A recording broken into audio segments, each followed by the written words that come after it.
It's Sarah from Pink Cricket, and I wanted to show you a fun trick today to do with your embossing folders. So if you don't remember, I picked these up at CAJ event, and when I saw them, I paid about $7 for this set of 4. When I saw them, I figured this was something that we could totally make with our Cricut. So the idea of these is to use them with a Cuttlebug folder or another embossing folder.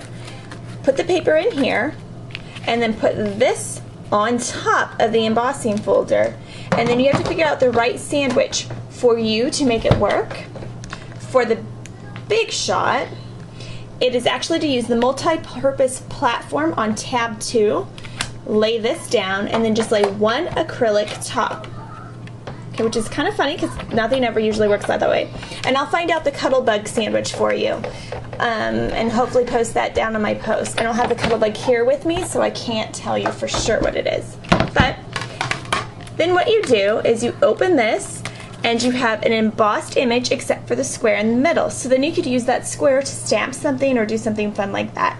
So I'm going to show you how to do this on your own. Because on my Gypsy I took 4 rectangles, and then inside those rectangles I put a fun little designs. Accent Essentials is where I got the rectangles from, and then on the inside this little fancy rectangle is actually from Live Simply.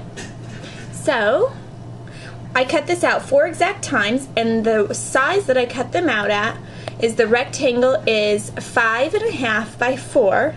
And the inside rectangle is 2.8 by 2.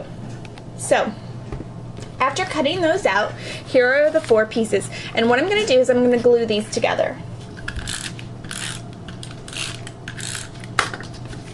So they line up nice and even.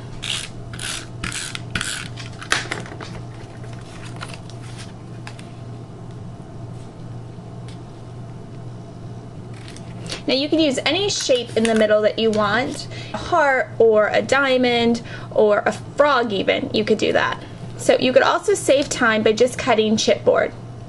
Or even the back of your paper stacks has a harder piece of cardboard, you could also use that. Just make sure you're using your deep cut blade. Okay, after I have those in, we'll get the Big Shot back. We'll get our embossing folder, put some paper in it. Put this on top, so we're going to feed it through the Big Shot with the same sandwich that we used for the other one. And when we take it apart, that's what we get. We get the blank spot in the middle, which you can see the design a little bit, and then the rest is embossed. So you could even do this with a card. So let's slide this through, get a small card, and put this on the top, whatever shape that we've decided to make, and then we're going to feed it through the Big Shot. Okay, when we pull it out, then our card will look like this with the blank spot in the middle. So let's stamp something on here.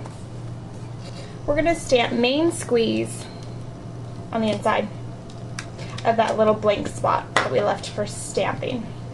Okay, once we have that all inked up, we'll put it in the middle, and that's it. Just like that. There's another way that you can use stamping with embossing. And that way is to take a piece of paper that you're going to stamp and stamp the image first. We'll use the same sentiment and stamp Main Squeeze right here on a small square card, and then we'll send it through the Big Shot. This is my new Tim Holtz embossing folder. It's supposed to look like notebook paper. And I haven't even used it yet. There we go. And there's our image embossed and stamped. So just stamp before you emboss, or try the other little trick that I just showed you. Thanks for watching, everyone.